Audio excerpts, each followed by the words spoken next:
Addunyaa irraa hordoftan marattuu nageenya keenya isin qaqqabu daawwattoota Oromiyaa Miidiyaa Neetwoork akkam akkam jirtu duwwaa sa'aatii kana qabannee dhiyaannee jirra. Duwwaa sa'aatii kanaan Abrahaam Biruutu isinitti hima. Magaalaan Buraayyuu tasgabbii keessa akka jirtu poolisiin magaalichaa hime. Ajjeechaa Komaander Salamoon Taaddasaa keessaa warra harka qaban jedhamee shakkaman poolisiin to'achaa akka jiru dhageenye jirra. Gargaaraan Inspektara Koodee Bitima magaalaa Buraayyuutti hoogganaa qajeelcha poolisii ganda 03ti. Gandi kun ganda magaalichaa Komaander Salamoon keessatti ajjeefamani.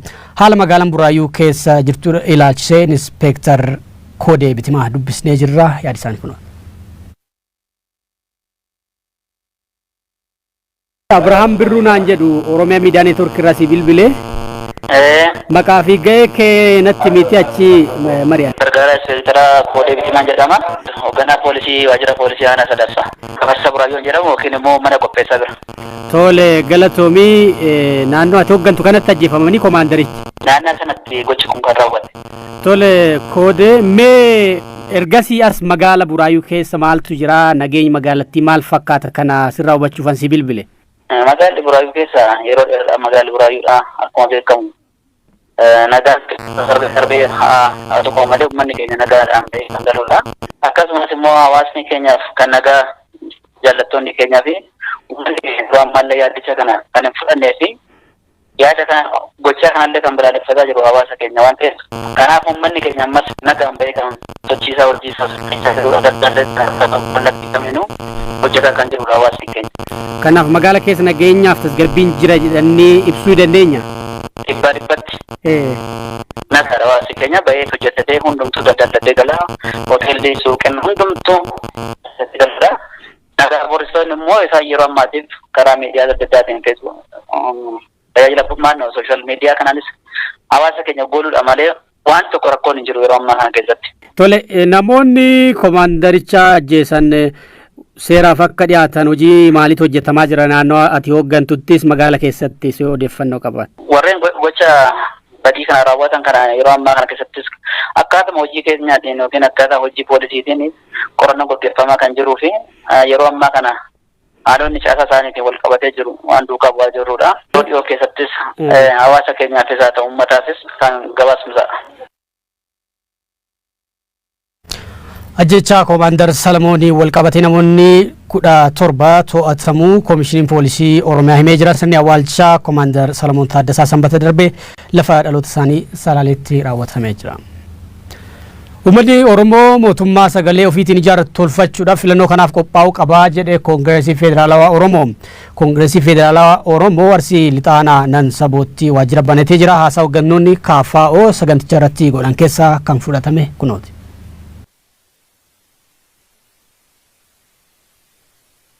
Filannoo bara 2012 sababa godhachuudhaan aanaa keenya keessatti waajjira isaa banachuuf qophii isaa xumuree jira. Filachuudhaaf hiree keessa murteeffachuudhaaf ammarraa qophaa'uu qabdan. Kana cinatti ammas taanaan shirri garaagaraa xaxamaaru wanti isin dhaamu karabbi isinii beekuuf ka ofii yaaddan qofa godha. Wanti xaxamaaru maali? Shamisii bitanii isinii kennanii uffatina. Shamisii bitatte uffadha. Kana keessa qabadhaati carraa kanaan yeroo itti aanu yeroo waa ofii yaaddan odoo eenyuun hin makaffamin odoo eenyu kana godhe hin ta'in waa ofii barbaaddan gootan akka ta'u taankii wayyaanee qarshii wayyaanee harkuma kanaan galchine miti akkas godhi kaarta waan itti qaanoftan hin jiru waan itti qaanoftan hin jiru lafa keessan irratti qe'ee keessan irratti biyya keessan irratti qabsaa'uun mirga uumamaati. Qeerroowwan haaraan, qeerroowwan humna qaban, qeerroowwan beekumsa qaban, qeerroowwan siyaasa xinxaalan addunyaa irratti kan beekan itti makamanii caala jabaata malee wanti isa dadhabsiisu tokko illee hin jiru abadan. Uummanni magaalaa Amboo fi naannawaa ishee akkasumas aanaalee godina Shawaa Lixaa keessaa walitti babba'an deeggarsa ministeera muummee Abiy Ahmediif qaban hiriiraan ibsan. Hiriira kanarratti dhaadannoowwan deeggarsaa garaagaraas dhaga'amanii jiran. Bulchiinsa magaalota Baatuu fi Adaamaattis jiraattonni magaalotaa fi hawaasi naannawa magaalota kanneenii walitti dhufuudhaan hiriira deeggarsaa ministeera muummee Abiy Ahmediif qaban bahuu isaanii kan gabaase biiroo dhimmoota koominikeeshinii Oromiyaati. Oduu keenya kan golamnuun Ameerikaa filannoo ilaalchiseetti pirezidaantummaa Ameerikaa Ameerikaatiif paartii Dimookiraatotaa irraa dorgomuuf qophiitti kan jiran Bernie Sanders yaada Raashiyaan duula filannoo irratti isaan deeggaruuf jetti jedhu akka hin fudhanne beeksisan.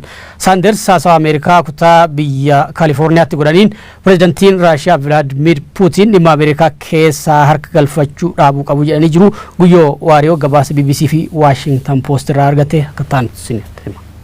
Campaign 2020. Now we're getting word the campaign of Democratic presidential hopeful Bernie Sanders is getting help. Gareewar Diimokiraatota bakbuun filannoo Ameerikaa tafuulkeen kan dur jirtu dorgomuuf hajir namni siyaasaa kunin Raashiyaan akka tiitoo dubbii Ameerikaa maruu dhiiftee dhimma ofirratti xiyyeeffachuu qabdii jedhan. Yaad Raashiyaan filannoo Ameerikaa tafuulkeen kan dur jirtu irratti deeggar jettee dhiyeessiteetiif deebii kakeen gameessi siyaasaa hagani 78 kun deebii yookiin jida birkees qondaaltota Ameerikaa akka Raashiyaan nagargaaru barbaadnaatti mani turan garuu gargaarsa uummata Ameerikaa malee gargaarsa Vladimir Putin Raashiyaa waan hin barbaanneef rakkeegeen gaalama golan qatti Moskoo nanqachuu qabdi jechuun akeekachiise. Raashiyaan bifa akkamiin filannoo Ameerikaa jiddu galta gargaaru barbaaddu wanni beekam tokkolleen hin jirtu kajedhe Senaatarii Vermeetootiif namni Doonaald Tiraamp waliin kura dhaachuuf jiru kun pirezidaantii Raashiyaa guddaa Vladimir Putin akka jaba dubbii waraanuun inni mootummaa barreetii jechuun maqaballee dabalataan Putin jechuun nama mootummaan isa intarneetii fayyadamuun loolu gaggeessa biiteen Ameerikaa gargar qooduuf kutate waan ta'eef jabeesse balaaleffadhaa jedhe. Jaarsi morkata siyaasaa Bernie Sanders jedhan kun duuba haasawu yaawaa kutaa biyya Ameerikaa Kaalifoorniyaa taasiseen haifa beeku qabdan jechuun dubbisatti keeyyaat. Raashiyaan nu qoqqooduun diimokiraasii Ameerikaa gad qabu barbaada. Anfaalla pirezidaantii ammaan tana jechuun nam Tiraamp jedhan kan irra yaad Raashiyaaf humnooti ala kamiyyuu filannoo keenya jidduu harka galfachuu barbaadan jabeesse mormu jechuun uummatatti. Akka gaazexaan biyyattii beekamaan The Washington Post gabaase duub Tiraampiif qaamoleen seer baastota Ameerikaa Raashiyaan akka deeggarsa godhaniif fedhii qabaachuu dubbata. Kanaaf akka qondaaltonni biyyoolessa olaanaan jedhan Raashiyaan dhugumaan filannoo Ameerikaa sadaasa gaggeeffamte keessa harka galfachuuf fedhii qabdii jedhan. Wamtaateef duuba Raashiyaan filannoo Ameerikaa bara 2016 godhamte keessa harka qabdi jedhamuun saati qoratamaa jirtutti gaafii akkasii dhiyeessuun Tiraamp gargaarsa Raashiyaatiin aangoo qabachuun mirkan jechuun BBC fi CNN faa walirra fuudhanii afarsuu jiru.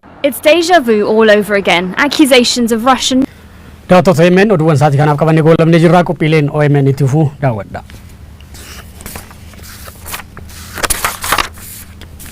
Addunyaa irraan hordoftan marattuu nageenya keenya isinaa qaqqabu daawwattoota Oromiyaa Miidiyaa Neetwoork ashamaa akkam jirtu oduuwwan sa'aatii kanaa qabannee dhiyaannee jirra. Oduuwwan sa'aatii kanaan Abiraam Biruutu isinitti hima. Magaalaan Buraayyuu tasgabbii keessa akka jirtu poolisiin magaalichaa hime. Ajjeechaa Komaander Salamoon Taaddasaa keessaa warra harka qaban jedhamanii shakkaman poolisiin to'achaa akka jiru dhageenye jirra. Gargaaraa Inspektara Koodee Bitima magaalaa Buraayyuutti hoogganaa qajeelcha poolisii ganda 03ti. Gandi kun ganda magaalichaa Komaander Salamoon keessatti ajjeefamani. Haala magaalaan Buraayyuu keessa jirtu ilaalchisee Inspektar Koodee Bitima dubbisnee jirra. Yaadi isaanii kun. Abrahaam Birruunaan jedhu Oromiyaa Miidiyaa Neetwoork irraa si bilbilee. Maqaa fi gahee kee natti miti achi mari'an. Gargaaraa Inspektara Koodee Bitimaa jedhama. Hoogganaa poolisii waajjira poolisii aanaa Sadaffaa. Gabaasa Buraayyuun jedhamu yookiin immoo mana qopheessaa bira. Tole galatoomii naannoo ati hooggantu kanatti ajjeefamanii komaandarichi. Naannoo sanatti gochi kun kan raawwate. Tole Koodee mee ergasii as magaala Buraayyuu keessa maaltu jira? Nageenyi magaalattii maal fakkaata kana sirraa hubachuufan si bilbile? Magaalli Buraayyuu keessa yeroo dheeraa magaalli Buraayyuudha akkuma beekamu. Nagaan darbee haa tokko malee uummanni keenya nagaadhaan kan galudha. Akkasumas immoo hawaasni keenyaaf kan nagaa jaallattoonni keenyaa fi uummanni keenya ammallee yaadicha kana kan hin fudhannee fi yaada kana gochaa kanallee kan balaaleffataa jiru hawaasa keenya waan ta'eef kanaaf uummanni keenya ammas nagaan bahee kan sochiisaa hojiisaa kamiinuu hojjetaa kan jirudha hawaasni keenya. Kanaaf magaala keessa nageenyaaf tasgabbiin jira jedhanii ibsuu dandeenya. Dhibbatti. Nagaadha hawaasni keenya bahee hojjetatee hundumtuu daldallatee galaa hoteelli suuqin hundumtuu daldala. Nagaa booristoonni immoo isaan yeroo ammaatiif karaa miidiyaa adda addaatiin tajaajila maannoo sooshaal miidiyaa kanaanis hawaasa keenya gooluudha malee waan tokko rakkoon hin jiru yeroo ammaa kana keessatti. Tole namoonni komaandaricha ajjeesan seeraaf akka dhiyaatan hojii maaliitu hojjetamaa jira naannoo ati hooggantuttis magaala keessatti si odeeffannoo qaban? Warreen gocha badii kana raawwatan kana yeroo ammaa kana keessattis akkaataa hojii keenyaatiin yookiin akkaataa hojii poolisiitiin qorannoo gaggeeffamaa kan jiruu fi yeroo ammaa kana haadhonni caasaa isaaniitiin wal qabatee jiru waan duukaa bu'aa jirrudha.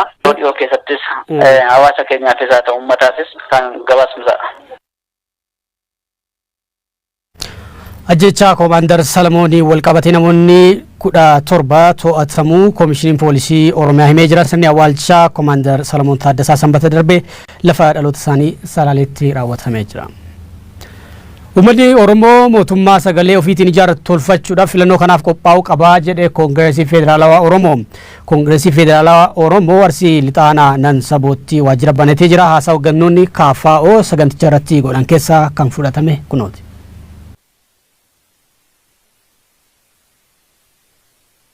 filannoo bara 2012 sababa godhachuudhaan aanaa keenya keessatti waajjira isaa banachuuf qophii isaa xumuree jira.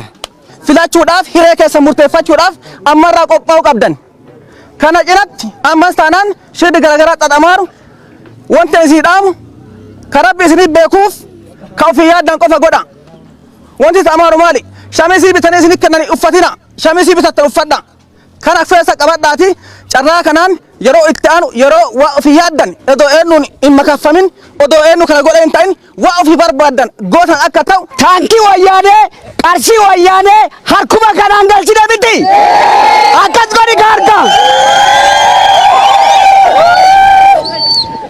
waan itti qaanoftan hin jiru waan itti qaanoftan hin jiru lafa keessan irratti qe'ee keessan irratti biyya keessan irratti qabsaa'uun mirga uumamaati. Qeerroowwan haaraan, qeerroowwan humna qaban, qeerroowwan beekumsa qaban, qeerroowwan siyaasa xinxaalan addunyaa irratti kan beekan itti makamanii gata caala jabaata malee wanti isa dadhabsiisu tokko illee hin jiru abadan. Uummanni magaalaa Amboo fi naannawaa ishee akkasumas aanaalee godina Shawaa Lixaa keessaa walitti babba'an deeggarsa ministeera muummee Abiy Ahmediif qaban hiriiraan ibsan. Hiriira kanarratti dhaadannoowwan deeggarsaa garaagaraa dhagahamanii jiran. Bulchiinsa magaalota Baatuu fi Adaamaattis jiraattonni magaalotaa fi hawaasi naannawa magaalota kanneenii walitti dhufuudhaan hiriira deeggarsaa ministeera muummee Abiy Ahmediif qaban bahuu isaanii kan gabaase biiroo dhimmoota koominikeeshinii Oromiyaati. Oduu keenya kan goolamnuun Ameerikaa filannoo ilaalchiseetti pireezidantummaa Ameerikaatiif paartii Dimookiraatotaa irraa dorgomuuf qophiitti kan jiran Bernie Sanders yaada Raashiyaan duula filannoo irratti isaan deeggaruuf jetti jedhu akka hin fudhanne beeksisan. Sanders haasawa Ameerikaa kutaa biyya Kaalifoorniyaatti godhaniin pireezidantiin Raashiyaa Vladimir Putin dhimma Ameerikaa keessaa harka galfachuu dhaabuu qabu jedhanii jiru. Guyyoo Waariyoo gabaasa BBC fi Washington Post irraa argate akka ta'an isinitti hima. Campaign 2020. Now we're getting word the campaign of Democratic presidential hopeful Bernie Sanders is getting help. Gareewar Dimookiraatota bakbuun filannoo Ameerikaa tafuulkeen kan dur jirtu dorgomuuf kajar namni siyaasaa kunin Raashiyaan akka tiitoo dubbi Ameerikaa maruu dhiifte dhimma ofirratti xiyyeeffachuu qabdii jedhan. Yaad Raashiyaan filannoo Ameerikaa tafuulkeen kan dur jirtu irratti deeggar jette dhiyeessiteetiif deebii kakeen gameessi siyaasaa hagani 78 kun deebii yookiin jida birakees qondaaltota Ameerikaa akka Raashiyaan nagargaaru barbaadnaatti mani turan. Garuu gargaarsa uummata Ameerikaa malee gargaarsa Vladimir Putin Raashiyaa waan hin barbaanneef rakkeegeen gaalama golan qatti Moskoo nanqachuu qabdi jechuun akeekachiise. Raashiyaan bifa akkamiin filannoo Ameerikaa jiddu galtakka gargaaru barbaaddu wanni beekamte tokkolleen hin jirtu jedhe Seenatarii Vermeetootiif namni Doonaald Tiraamp waliin kura dhaachuuf jiru kun pireezidaantii Raashiyaa guddaa Vladimir Putin akka jaba dubbii waraanuun inni mootummaa barreetii jechuun maqaballee dabalataan Putin jechuun nama mootummaan isa intarneetii fayyadamuun roolu gaggeessa biiteen Ameerikaa gargar qooduuf kutate waan ta'eef jabeessa balaaleffadhaa jedhe. Jaarsi morkata siyaasaa Bernie Sanders jedhan kun duuba haasawu yaawaa kutaa biyya Ameerikaa Kaalifoorniyaa taasiseen kaifa beekuu qabdan jechuun dubbisatti keeyyaat. Raashiyaan nu qoqqooduun diimokiraasii Ameerikaa gad qabu barbaada. Anfaalla pireezidaantii ammaan tana jechuun nam Tiraamp jedhan kan irra yaadu Raashiyaaf humnooti ala kamiyyuu filannoo keenya jidduu harka galfachuu barbaadan jabeesse mormu jechuun uummatatte. Akka gaazexaan biyyattii beekamaan The Washington Post gabaase duub Tiraampiif qaamoleen seer baastota Ameerikaa Raashiyaan akka deeggarsa godhaniif fedhii qabaachuu dubbata. Kanaaf akka qondaaltonni tikka biyyoolessa olaanaan jedhan Raashiyaan dhugumaan filannoo Ameerikaa sadaasa gaggeeffamte keessa harka galfachuuf fedhii qabdii jedhan. Wamtaa ta'eef duub Raashiyaan filannoo Ameerikaa tabar 2016 godhamte keessa harka qabdi jedhamuun saati qoratamaa jirtutti gaafii akkasii dhiyeessuun Tiraamp gargaarsa Raashiyaatiin aangoo qabachuun mirkan jechuun BBC fi CNN fa'aa walirra fuudhanii afarsuu jiru. It's deja vu all over again. Accusations of Russian. Daawwattoota OMN oduuwwan sa'aatii kanaaf qabannee goolabnee jirra. Qophiileen OMN itti fufuu daawwadha.